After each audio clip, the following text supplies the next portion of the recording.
हाल ही में केरल विश्वविद्यालय में भूवैज्ञानिकों यानी जियोलॉजिस्ट के एक ग्रुप ने एक ऐसी जरूरी वैज्ञानिक खोज करने का दावा किया है जो सिंधु घाटी सभ्यता के अंत से जुड़ी घटनाओं को बेहतर तरीके से समझने में मदद कर सकती है। अक्सर स्कूलों में इतिहास की किताबों में पहले पाठ के रूप में पढ़ाए जाने से लेकर आम जनजीवन तक में सिंधु घाटी सभ्यता को हम बेहद रोचकता के साथ जानने और समझने की कोशिश करते रहे हैं। आदिकाल में इतनी आधुनिक सभ्यता की कल्पना शायद ही कोई करता हो, लेकिन ये सच है कि तब भारत के एक बड़े भूभाग पर यह सभ्यता भली प्रकार फल फूल रही थी।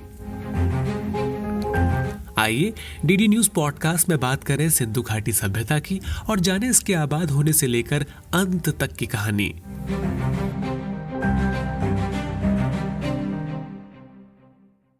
भूवैज्ञानिकों ने क्या खोज की है?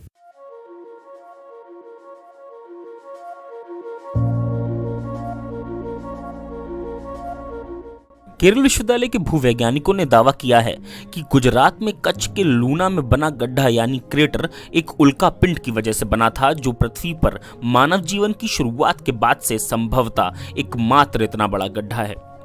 उल्का के टकराए जाने के बाद बनने वाले गड्ढे जैसी आकृति को क्रेटर कहा जाता है।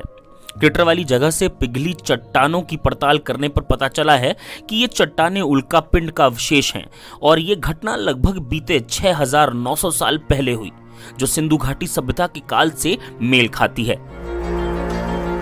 ये खोज सिंधु घाटी सभ्यता से जुड़े कई ऐसे रहस्यों से पर्दा उठा सकती है जो अब तक नहीं जाने जा सके हैं।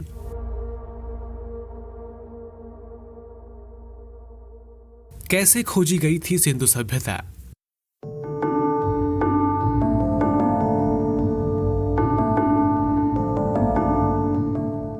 सिंधु सभ्यता के खंडरों का पहला आधुनिक विवरण ईस्ट इंडिया कंपनी की सेना के भगोड़े सैनिक चार्ल्स मैसन का है, जिसने 1829 में क्षमादान के बदले कंपनी के लिए ज़रूरी खुफिया जानकारी इकट्ठा करते हुए पंजाब रियासत की यात्रा शुरू की थी।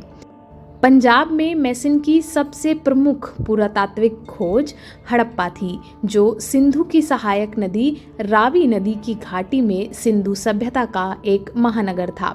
मैसन ने हड़प्पा की समृद्ध ऐतिहासिक कलाकृतियों के प्रचुर नोट्स और चित्र बनाए, जिनमें से कई आधे दबे हुए थे। 1842 में मैसन ने हड़प्पा के बारे में अपनी टिप्पणियों को बलूचिस्तान, अफगानिस्तान और पंजाब में विभिन्न यात्राओं की अपनी कथा पुस्तक में शामिल किया। इन रिपोर्टों के बावजूद पंजाब पर ब्रिटिश कब्जे के बाद पंजाब में बिछाई जा रही रेलवे लाइनों के लिए सिंधु सभ्यता की ईंटों का प्रयोग किया गया। 1865 में मुल्तान और लाहौर के बीच बिछाई गई लगभग 160 किलोमीटर लंबी रेलवे लाइन का निर्माण हड़प्पा से निकाली गई ईंटों से हुआ था। 1861 में भारतीय पुरातत्व सर्वेक्षण यानी ASI की स्थापना हो चुकी थी। इसके बाद इसके पहले महानिदेशक अलेक्जेंडर कनिंघम ने 1853 में हड़प्पा का दौरा किया था। वहां उन्होंने भव्य ईंटों की दीवारों को देखा। कनिंघम ने 1875 में अपने निष्कर्ष प्रकाशित किए, जिसमें पहली बार उन्होंने एक हड़प्पा स्टाम्प सील की लिपि के साथ इसकी व्याख्या की और निष्कर्ष निकाला कि यहाँ 7वीं सदी में एक बौद्ध मंदिर था। 1904 में ASI का नेतृत्व कर रहे जॉन मार्शल ने हीरानंद शास्त्री को हड़प्पा का सर्वेक्षण करने के लिए नियुक्त किया। उन्होंने इस स्थान को बौद्ध मंदिर से भी पुराना माना, जिसके बाद ASI के पुरातत्वविद यानी आर्कियोलॉजिस्ट दयाराम साहनी को हड़प्पा के 2 टीलों की खुदाई करने के निर्देश दिए गए। और ठीक उसी समय कुछ मील दूर दूसरे स्थान के बारे में जानकारी मिली, जिसे स्थानीय लोग मोहनजोदारो यानी मृतकों का टीला कहते थे, क्योंकि उसमें मनुष्य और जानवरों दोनों की हड्डियां थी। 1922 में राखलदास बैनर्जी ने मोहनजोदारो नगर को ढूंढ निकाला। इन दोनों साइट पर समानता पाई गई और इस तरह सिंधु घाटी सभ्यता की खोज हुई। 1947 में भारत के विभाजन ने देश को विभाजित कर नया देश पाकिस्तान बनाया, जिससे 2 बड़े सिंधु घाटी सभ्यता के स्थल हड़प्पा और मोहनजोदारो पाकिस्तान में चले गए। सिंधु सभ्यता में अभी तक तकरीबन 1056 से अधिक शहर और बस्तियां पाई गई हैं, जिनमें से अब तक केवल 96 स्थलों की खुदाई ही की जा सकी है।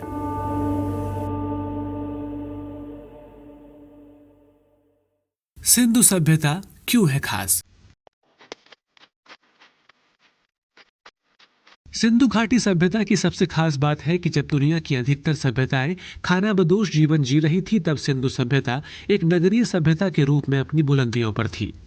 सिंधु घाटी सभ्यता में कुल मिलाकर 1052 से अधिक शहर और बस्तियां पाई गई हैं, जिनमें से ज्यादातर सिंधु नदी और इसकी सहायक नदियों के आसपास है।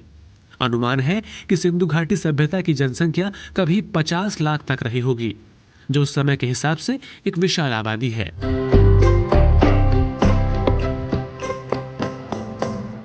सिंधु घाटी सभ्यता के शहर कुछ मामलों में आज के न्यूयॉर्क, लंदन और टोक्यो जैसे महानगरों से भी आधुनिक थे, जिनमें अत्याधुनिक drainage system, garbage collection systems और यहाँ तक कि पब्लिक फूड स्टोर और बाथरूम भी थे। सिंधु घाटी सभ्यता दुनिया की 4 प्राचीन सभ्यताओं यानी मिस्र, मेसोपोटामिया और चीन में सबसे बड़ी हैं।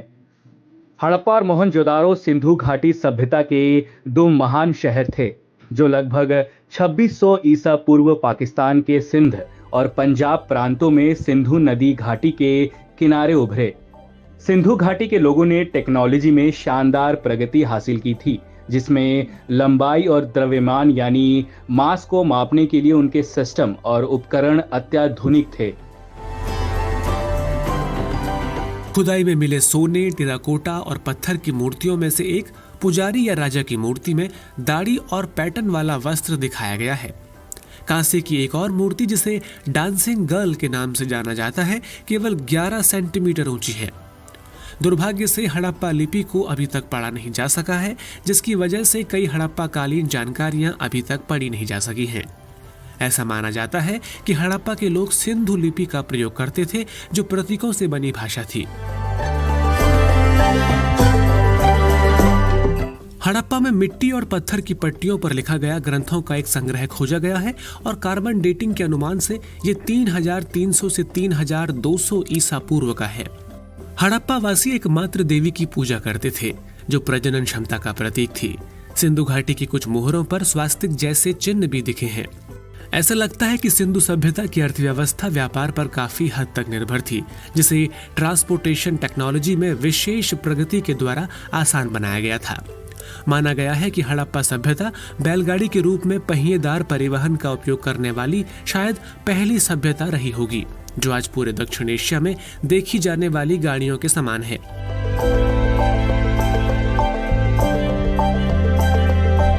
ऐसा भी माना जाता है कि उन्होंने नावें और जलयान भी बनाए थे। इसका सबूत एक खोजी गई विशाल नहर के द्वारा मिलता है। तटीय शहर लोथल हड़प्पा सभ्यता का प्रसिद्ध व्यापारिक बंदरगाह था, जिससे अनुमान लगाया गया है कि सिंधु सभ्यता एक बड़े समुद्री व्यापार नेटवर्क का हिस्सा रही थी। माना गया है कि हड़प्पा और मेसोपोटामिया सभ्यताओं के बीच एक व्यापक समुद्री व्यापार नेटवर्क संचालित था, क्योंकि मेसोपोटामिया की कई मुहरें और आभूषण यहाँ पाए गए हैं। कैसे हुआ सिंधु घाटी सभ्यता का अंत? सिंधु घाटी सभ्यता का लगभग 1800 ईसा पूर्व में पतन हो गया। विद्वानों ने हड़प्पा वासियों के खत्म होने की व्याख्या करने के लिए अलग अलग सिद्धांत दिए हैं, जिनमें आक्रमण सिद्धांत और ज्यादा मानसून के कारण जलवायु परिवर्तन भी शामिल है। ब्रिटिश आर्कियोलॉजिस्ट मोर्टिमर व्हीलर के एक सिद्धांत के अनुसार एक खानाबदोश इंडो यूरोपियन जनजाति द्वारा अचानक किए गए हमले से सिंधु सभ्यता खत्म हुई, जिसके लिए उन्होंने पाए गए कई कंकालों का उदाहरण दिया है। हालांकि यह सिद्धांत सिद्ध नहीं हो सका। इसके विरोधियों का तर्क है कि 1940 के दशक में सामने रखा गया यह विचार ब्रिटिश सरकार की भारत में घुसपैठ और उसके बाद औपनिवेशिक शासन की नीति को उचित ठहराता है।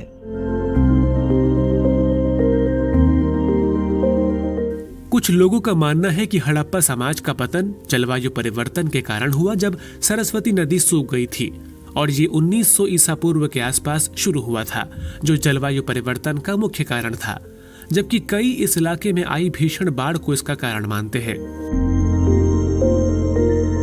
कई विद्वानों का मत है कि हड़प्पा की जलवायु में एक और विनाशकारी बदलाव पूरब की ओर बढ़ने वाला मानसून या तेज बारिश हो सकती है। कई विद्वान मानते हैं कि कई तरह के विषम कारणों की वजह से इसके निवासियों ने इसे छोड़ दिया और धीरे धीरे पलायन करके वे उत्तर में गंगा और यमुना के उपजाऊ मैदान की ओर चले गए, जिस कारण इस सभ्यता का अंत हो गया। कारण चाहे कुछ भी रहा हो, लेकिन इतनी विशाल और अत्याधुनिक सभ्यता कैसे खत्म हो गई, इसका अभी तक कोई पुख्ता जवाब हमारे पास नहीं है। जैसे जैसे सिंधु घाटी सभ्यता के स्थलों की खुदाई जारी रहेगी, निसंदेह कई तरह की जानकारियां इसके इतिहास और विकास की बेहतर समझ में योगदान देंगी। दुनिया की सबसे शानदार सभ्यता के रूप में सिंधु घाटी सभ्यता के कई रहस्य अभी सामने आने बाकी हैं, फिर चाहे वो इसकी भाषा हो या इस तरह के कई शोध। उम्मीद है हमें जल्द इसके विषय में कुछ नई और आश्चर्य से भरी जानकारियां मिलेंगी। Atul Shah, DD news.